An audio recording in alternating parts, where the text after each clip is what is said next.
Hello, hello, hello. It's coffee time. Slowly killing the channel one video at a time. Here we go. Phew, what a scorcher. It's a hot day in Old Blighty today. It's going to be the hottest day of the year. 34-degree heat. Everyone's flocking to the beaches, as we can see. Here they are. Everyone's heading down to the beaches to get some of that summer sun. For this will be summer, it will be gone, and it'll be raining. But yeah, it's so hot. It's so hot. He said that in London, the buses are catching fire. That's how hot it is. How hot is it? Look at this. This is at 9:50 this morning, and a bus, double-decker bus in Brixton, caught fire. Woomph, like that. There it goes, up in flames. Who reckons someone having a crafty fag at the back of the bus? What do you reckon? Yeah, especially in Brixton. I reckon that was the issue. Good news, everybody.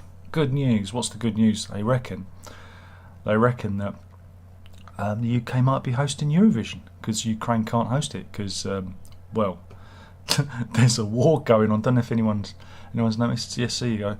Eurovision Song Contest. We're gonna be hosting it, which is something I said to the missus when Ukraine won. You know, I said, well, maybe we'll host it. I mean, it's a good thing, isn't it? I think it's a good thing. Do our Ukrainian friends a favour. Talking of Ukraine, Macron. Macron, President of France, turned up and saw Zelensky, and I love the pictures here. He looks so pleased to see him. Look, there he is. Look at that. Look, there's a little tableau. Zelensky's looking like his face is just a picture. It's like, what the hell? And then when they're shaking hands, he looks so dejected. And he's just, in the final picture, he's just so put out the fact that Macron has turned up. It's much better when our fluffy-haired leader, Boris Johnson, is there. You need to try a bit harder, Zelensky. You need to try a bit harder. Nice Mr. Macron, travelled all that way, and yeah. It's not looking good for him. Let's see what other stories there are. Good news, everybody. Julian Assange could be extradited back to the US in weeks. Hooray! He's only facing a 175-year jail term. I'm sure Roger Waters will have something to say about it. Is anyone bored with Julian Assange by now? I'm surprised he hasn't fathered any more children in prison. You know? Yeah, I don't know, but maybe I don't know. Maybe he hasn't got access to the broom cupboard anymore. I don't know. I'm trying to find some happy stories. There aren't. They're all pretty miserable stories, I'm afraid. Here we go. Here's a good one. This is the story of Steve Owens. He passed away, sadly, in September, aged 59. And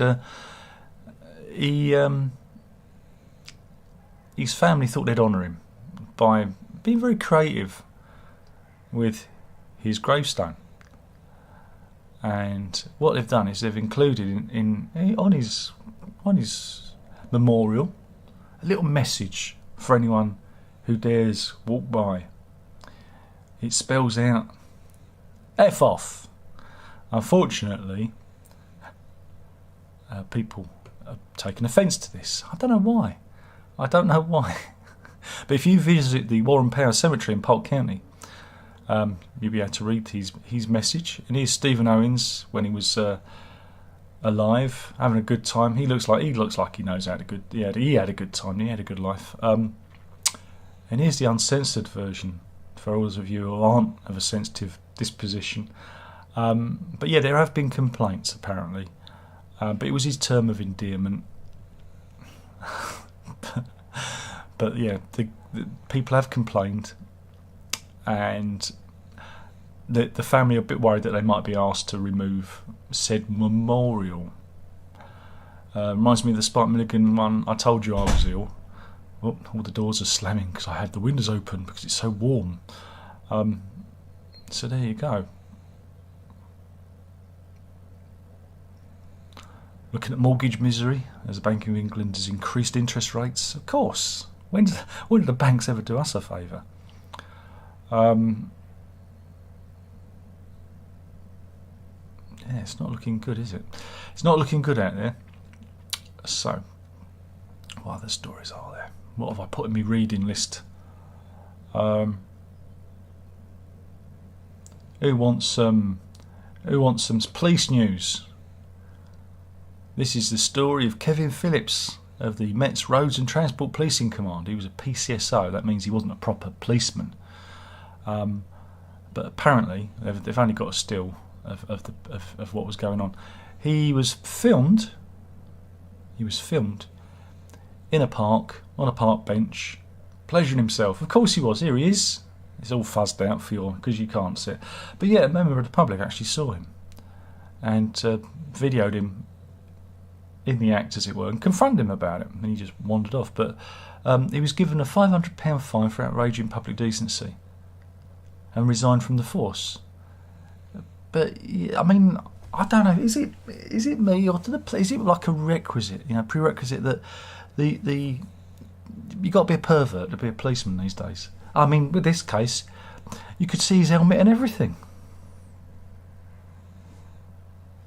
Meanwhile,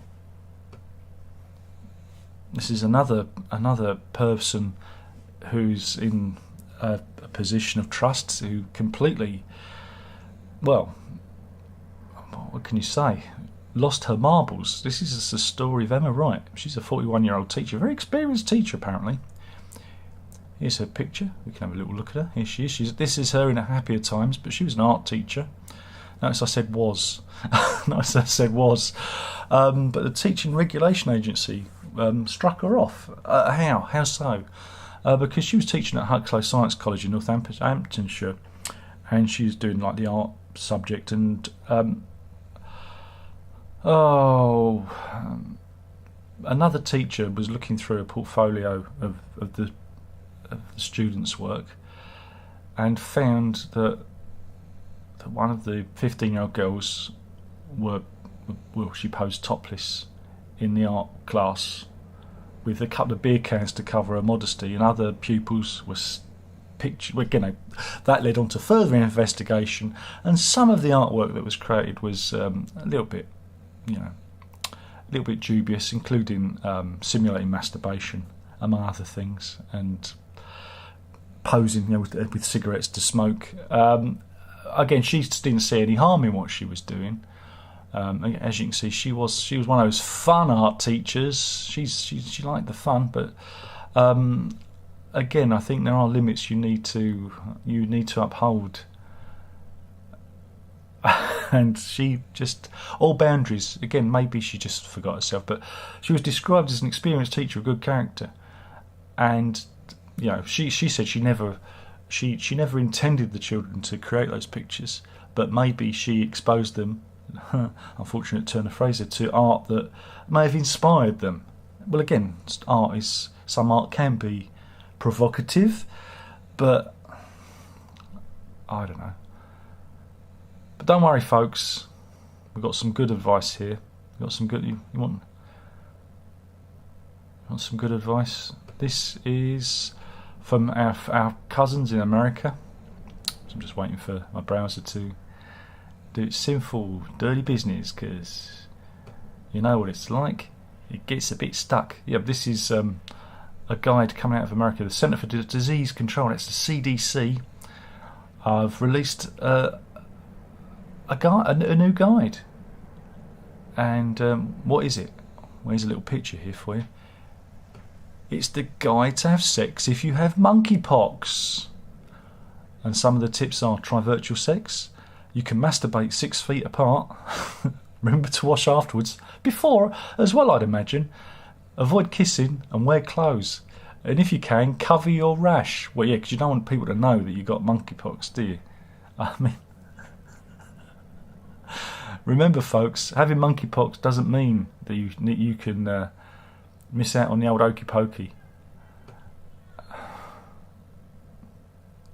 Meanwhile, police were left red-faced after they were called to a house in Sutton Coldfield for people heard a voice crying for help.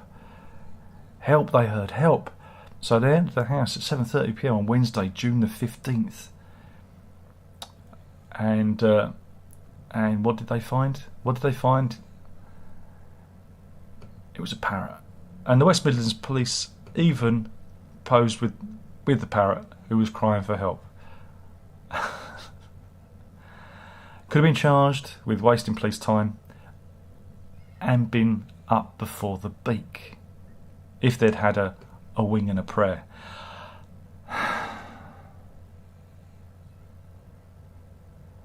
think I've done enough damage today, don't you? I think we've done enough damage. I like the way my computer just stutters uncontrollably when I open a browser window. And it's not an old computer either. Renee's in. Bob Rickman says, please chuff off. Oh, Bob. Oh, that gets you a block. Bob, block, Bob. That's not very nice, is it? I mean, really, Bob? You're the one who came here. You're the one who clicked on the link. I mean, these people aren't very smart, are they? But there you go. Renee says it's 23 degrees north of Holland. I've got shorts on. Andrew says, hello Darren. Very hot. Yeah, it's warm here today. That's why I've got the windows open. You can hear the birds are singing. Don't worry, there'll be a police siren in a minute. And we never had art teachers like that at our school. I mentioned this on Twitter. It wasn't an art teacher, but it was a computer studies teacher who was kicked out of our school because apparently she'd appeared in, I think it was Readers' Wives, and it was being passed around. Now, I don't know if it was her. I never saw the magazine. I never saw the teacher because I never took computer studies because it was oversubscribed. I had to do art instead, and I had a bearded hippie called Mr. Vintner who was absolutely, well, useless. Yeah, she was expunged from the school for being in the nip. Some say it was her, some say it was a looky-likey, but she left. There we go. That was back in the 80s, that was. Who remembers Readers' Wives, eh? Who remembers Readers' Wives? Oh, those were the days. Now it's called OnlyFans, isn't it? Now it's called OnlyFans. Anyway, thank you for watching. I've already annoyed poor old Bob Rickman. I don't think that's his real name. I think that's one of those made-up accounts, you know. See, I bring out the worst in everyone. Fiona Richardson, says Andrew. Yeah, there's a name. That's a blast from the past. But yeah, we will now slink off before more mention of porno stars. I mean, this video has been deregulated, demonetised. No, it's not demonetised, but limited ads. That's what they do to me. Limited ads. But not that anyone's watching because I've already annoyed Bob. See you, Bob. You clicked on the link, Bob.